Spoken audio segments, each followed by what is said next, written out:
এক শান্ত গ্রামে এক রাখাল ছেলে প্রতিদিন ভেড়া চড়াতো। সে ছিল খুব সহজ সরল আর শান্ত স্বভাবের।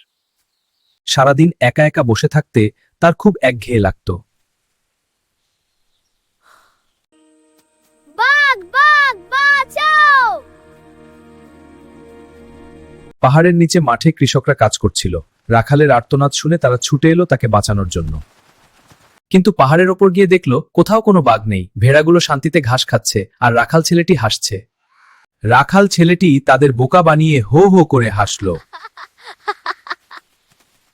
কিছুদিন পর সত্যিই এক ভয়ঙ্কর বাঘ জঙ্গল থেকে বেরিয়ে এলো। বাঘ ভেড়ার পালের ওপর ঝাঁপিয়ে পড়ল। ছেলেটি ভয়ে কাঁপতে কাঁপতে বুঝতে পারলো এবার সত্যিই বিপদ এসেছে। ছেলেটি বুঝতে পারল মিথ্যে বলার জন্যই আজ তার বড় ক্ষতি হয়ে গেল। ও আবার কি কোনো মিথ্যা বলছে?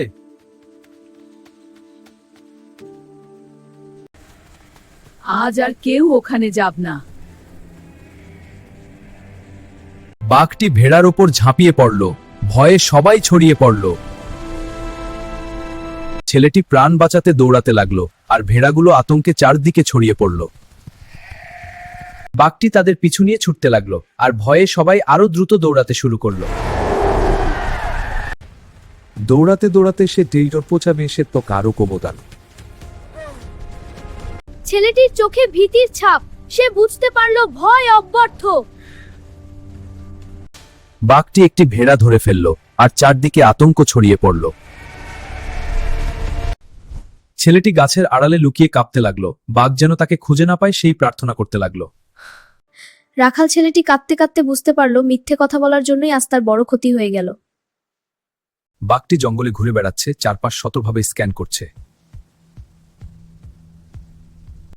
ছেলেটি সাহস করে লুকিয়ে থেকে ধীরে ধীরে বাইরে উকি দিল। বাঘটি আবারও বাকি ভেড়াগুলোর ওপর ঝাঁপিয়ে পড়ল। ছেলেটি শেষ শক্তি দিয়ে পাহাড়ের উপরে দৌড়াতে লাগলো যেন বাঘ তাকে ধরতে না পারে। সে বাধা পেরিয়ে প্রাণ বাঁচাতে শেষ চেষ্টা করে পাহাড়ের পাথরের উপর দিয়ে লাফ দিল। পিছনে তাকিয়ে সে দেখল বাঘ একেবারে তার কাছে চলে এসেছে। সে বুঝতে পারল মিথ্যা বলার ফল সবসময় ভালো হয় না, একসময় তা বড় ক্ষতির কারণ হয়ে দাঁড়ায়। সূর্যাস্তের আলোয় ছেলেটি শান্ত হয়ে ভাবতে লাগলো, বুঝতে পারল জীবনে সততা কত জরুরি। সে বুঝল সত্য বলাই সবচেয়ে বড় শক্তি এবং বিশ্বাস হারালে তা ফিরিয়ে আনা কঠিন। এটাই সত্যের শিক্ষা। জীবন চলুক সততার পথে।